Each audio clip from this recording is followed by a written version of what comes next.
Selamat datang kembali di video selanjutnya, part 2 dalam pendidikan karakter. Di sini kita akan bahas tentang pilar-pilar penegak dari pendidikan karakter itu sendiri. Jadi kita sebelumnya sudah kita bahas tentang landasan, yaitu fondasi besarnya tentang pendidikan karakter. Sekarang kita akan bahas tentang pilar-pilar atau tonggak-tonggak pendirinya pendidikan karakter itu sendiri.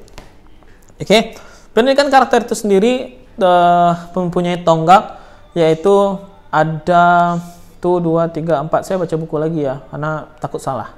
1, 2, 3, 4. Ada 4 pilar atau 4 tonggak yang akan kita bahas.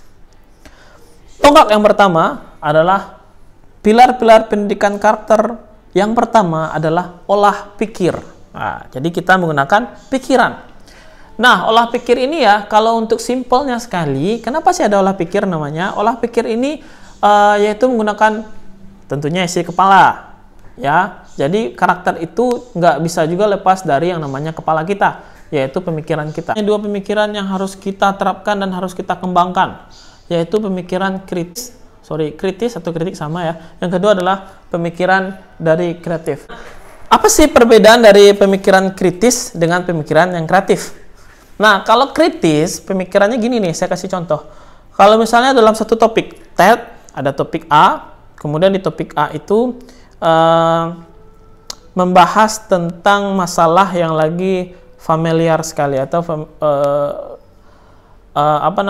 yang lagi in banget. Nah, jadi pemikiran kritis itu, setelah ada nanti salah satu orang memberikan argumen, kita bisa memikirkan kenapa argumen itu ada, kenapa berbeda argumennya dengan saya, dan kemudian kenapa landasan dia, substansinya dia, atau landasan dia, atau literaturnya apa sehingga dia mau membuat itu sebagai pemikirannya dia. Nah, itu pemikiran kritis. Kenapa ada peraturan seperti ini, manfaat peraturannya apa. Kemudian di kritis ini juga ada namanya membujuk, bernegosiasi, mengambil kesimpulan. Nah, itu adalah pemikiran kritis. Jadi beda ya. Nah, kemudian ada namanya pemikiran kreatif. Pemikiran kreatif ini adalah memikirkan cara lain dari satu permasalahan. Contoh, sekarang kita lihat banyak sekali pemerintah lagi susah nih mikirin bagaimana caranya menghilangkan yang namanya sampah plastik, karena itu nggak go green banget. Nah, di sini kita mulai berpikir kreatif.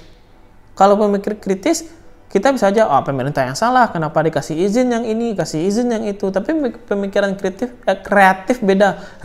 Pemikiran kreatif itu beda.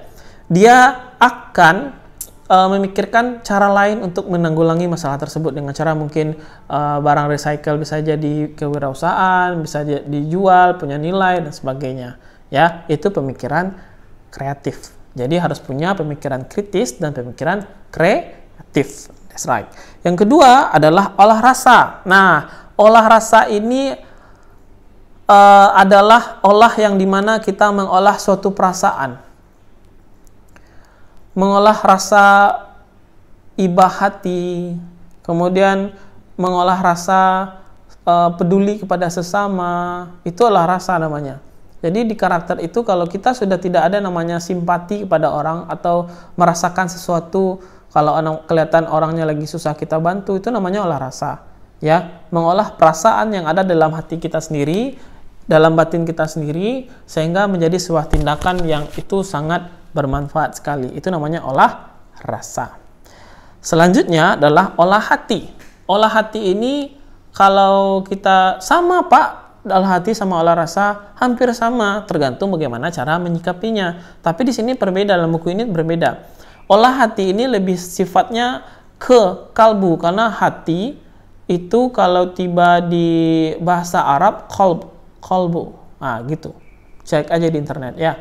Jadi namanya adalah olah kalbu. Kalbu itu adalah hati.